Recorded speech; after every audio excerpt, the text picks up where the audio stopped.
الرحمن حضرات، آج معرف الحدیث کی ایک حدیث کا مطالعہ کریں گے اور یہ کتاب الایمان میں سے بخاری شریف کی کتاب الایمان میں سے ایک حدیث ہے۔ بخاری شریف کی معرف الحدیث کی ترتیب کے لحاظ سے یہ حدیث نمبر 24 ہے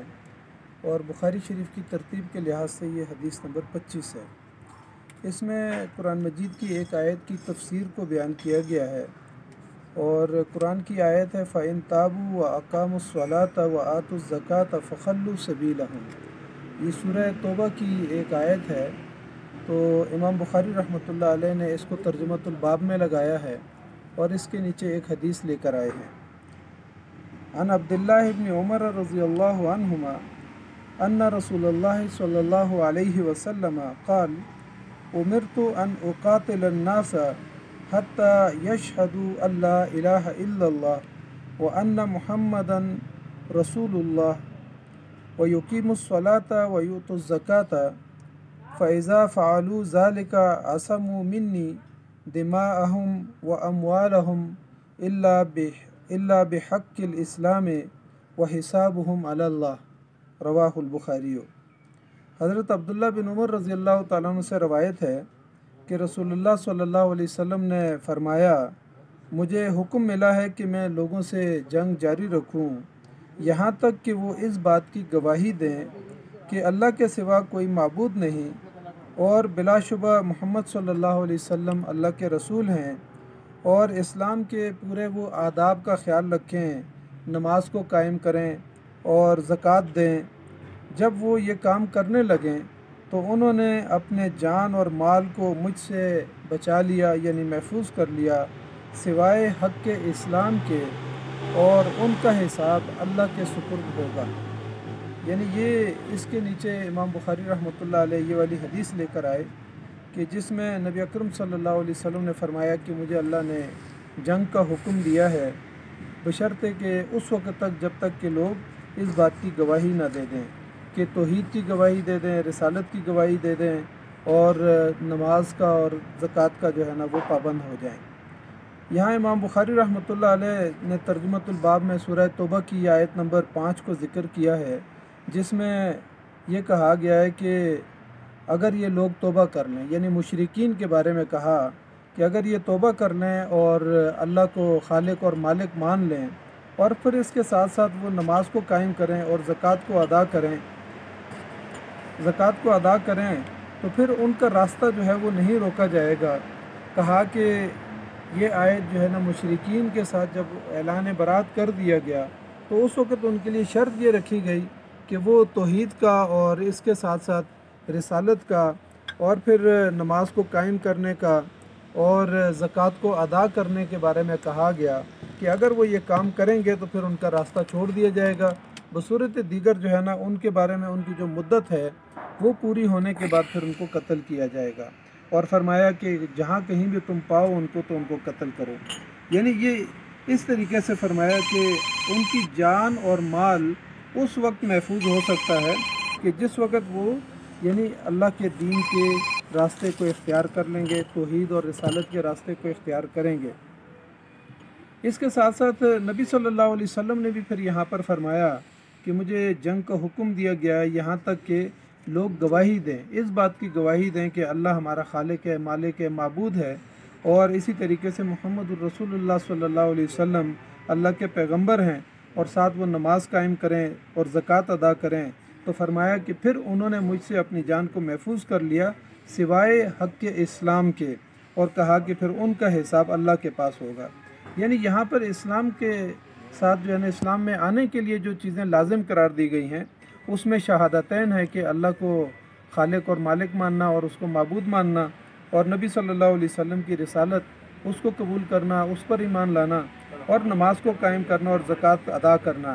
تو یعنی یہاں پر یہ وہ بنیادی چیز ہیں جن کو اسلام میں لانے کے لیے جو ہے نا ضروری قرار دیا گیا ہے۔ کہا کہ امام بخاری نے جو ہے نا یہاں پر یہ فرمایا کہ جہاں یہ شہادت ضروری ہے تو اس کے ساتھ ساتھ عمل صالح بھی ضروری ہے، اس کو بھی لازم قرار دیا گیا ہے۔ تو یہاں پر یہ اسلام جو ہے نا اسلام کا جو صلح اور جنگ کے جو قوانین ہیں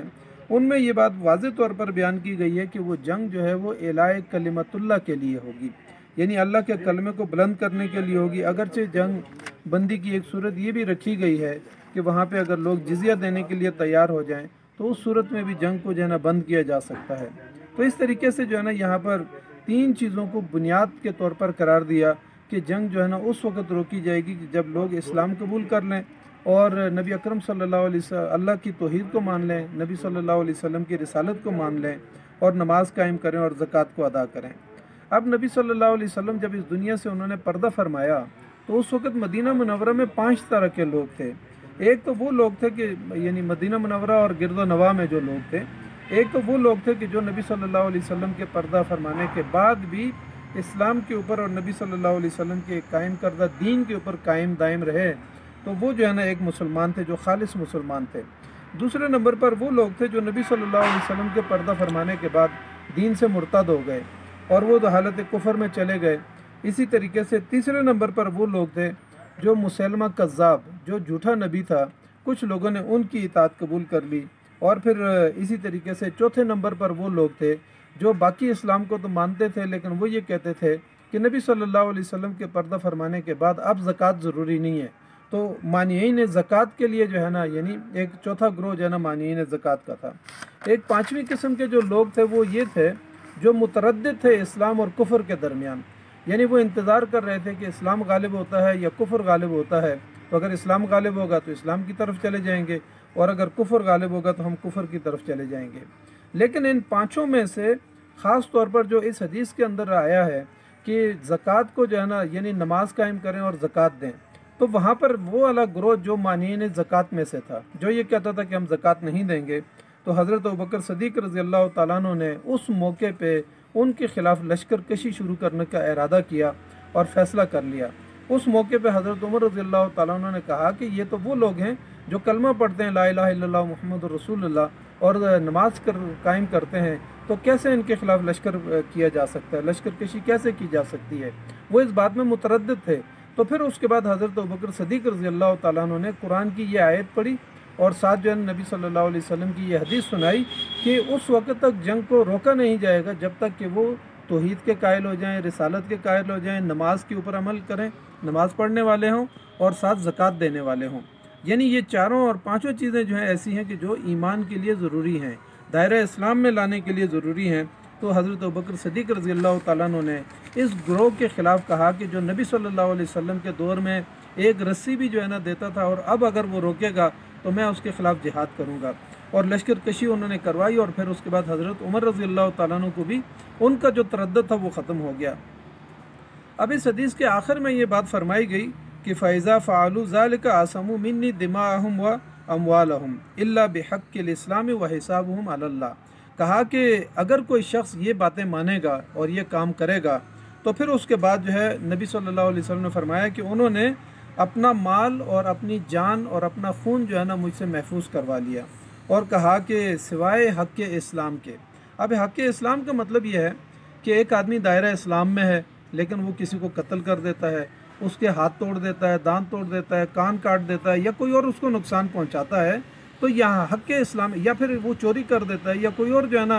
کبیرہ گناہ کر دیتا ہے، تو اسلام کی جو حدود ہیں دائرہ اسلام میں ہونے کے باوجود اس کے اوپر وہ حدود لگائی جائیں گی۔ اب یعنی اس کا ہاتھ کاٹا جائے گا یا اس کے کان کاٹے جائیں گے، یعنی قصاص کے لیے، یا اسی طرح کسی کے انسان کو اس نے قتل کر دیا ہے تو یہاں پر اسلام اس کے راستے میں رکاوٹ نہیں بنے گا، بلکہ بحق الاسلام کہا کہ پھر اس کو قتل کیا جائے گا، یعنی قصاص میں جو ہے نا اس کو قتل کیا جائے گا۔ تو یعنی یہ بحق الاسلام کا مطلب یہاں پر یہ ہے کہ ایک آدمی دائرہ اسلام میں ہونے کے باوجود اگر کوئی کبیرہ گناہ کرے گا یا کسی انسان دوسرے انسان کو نقصان پہنچائے گا یا کفر کر، یا پھر اسی طریقے سے جو ہے نا وہ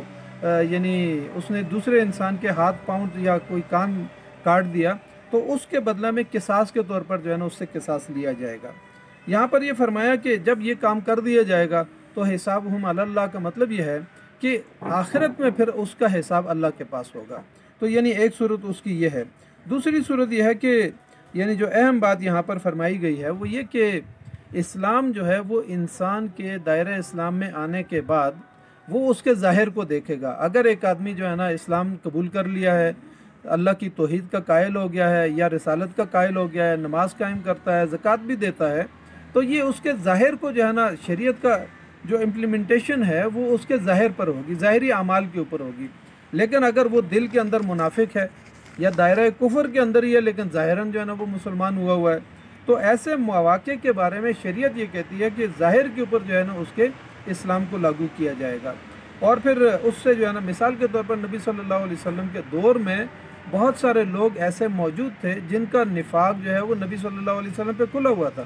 ان کو معلوم تھا کہ یہ حالت جو ہے نا نفاق کے اندر ہیں۔ یا بعض اوقات ایسا بھی ہوتا تھا کہ مثال کے طور پر ایک شخص ایک مرتبہ نبی صلی اللہ علیہ وسلم کے پاس سونا آیا، تو وہ سونا جو ہے نا نبی صلی اللہ علیہ وسلم نے 4 صحابہ اکرام کے درمیان تقسیم کر دیا، اور اس کے بعد جو ہے نا ایک شخص کھڑا ہو گیا، اس نے باتیں کی اور اس نے نبی صلی اللہ علیہ وسلم سے فرمایا کہ اے اللہ کے رسول صلی اللہ علیہ وسلم آپ اللہ سے ڈریں۔ تو نبی صلی اللہ علیہ وسلم نے فرمایا کہ اس کائنات میں سب سے زیادہ اللہ سے ڈرنے والا تو میں ہوں،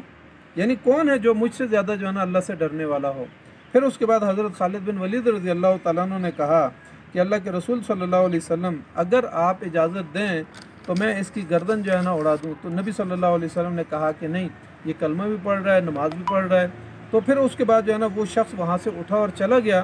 اور نبی صلی اللہ علیہ وسلم کے پاس دور جا کے کھڑا ہو گیا اور پیٹھ نبی صلی اللہ علیہ وسلم کی طرف کی ہوئی تھی۔ اس موقع پہ نبی صلی اللہ علیہ وسلم نے کہا کہ اس کی پیٹھ سے اور اس کے نسب سے ایک ایسی قوم اٹھے گی، فرمایا کہ وہ جو بہت اچھا قرآن پڑھنے والی ہوگی، لیکن یہ ہے کہ وہ قرآن اس کے حلق سے نیچے نہیں اترے گا، یعنی وہ اللہ کے دین اور قرآن کے اوپر جو ہے نا وہ اس کی تعلیمات پہ عمل کرنے والا نہیں ہوگا۔ اور پھر فرمایا کہ یعنی اس کی پیٹھ سے جو ہے نا یعنی وہ لوگ ایسے ہوں گے کہ یعنی جیسے کہ تیر کمان میں سے نکل جاتا ہے، وہ ایسے اسلام میں سے نکل جائیں گے۔ اور فرمایا کہ اگر میں ان کو پاؤں گا تو میں ان کو قتل کروا دوں گا، جیسے کہ تم عاد اور سمود کو جو ہے نا قتل کرتے تھے، تو اس طریقے سے جو ہے نا میں ان کو قتل کر دوں گا۔ یعنی یہاں پر نبی صلی اللہ علیہ وسلم نے اسلام کے بارے میں کہا کہ اسلام کی شریعت کو لوگوں کے ظاہر کے اوپر لگایا جائے گا۔ اب باطن کے اندر جو ہے نا وہ حالت کفر میں ہے یا حالت نفاق میں ہے، تو وہاں پر جو ہے نا وہ معاملہ بھی جو ہے نا اللہ کے حوالے کر دیا جائے گا کہ آخر میں جو ہے نا اللہ تعالیٰ مرنے کے بعد جو ہے نا جب قیامت کے دن ہم سب کو اٹھائے گا، اس موقع پہ اللہ فیصلہ کر دے گا کہ اس کے باطن کے اندر کیا تھا۔ تو حضرات یہ درس حدیث آج ہم نے، کیونکہ مری میں میرا پروگرام تھا، وہاں ہم جا رہے تھے تو راستے میں جو ہے نا ہم نے ہوٹل پہ بیٹھ کے اس کو ریکارڈ کیا، اور اللہ تعالیٰ سے دعا کرتے ہیں کہ اللہ تعالیٰ ہمیں نبی صلی اللہ علیہ وسلم کی ان تعلیمات کو سمجھنے اور اس پر عمل کرنے کی توفیق عطا فرمائے۔ جزاک اللہ خیر۔ السلام علیکم ورحمۃ اللہ وبرکاتہ۔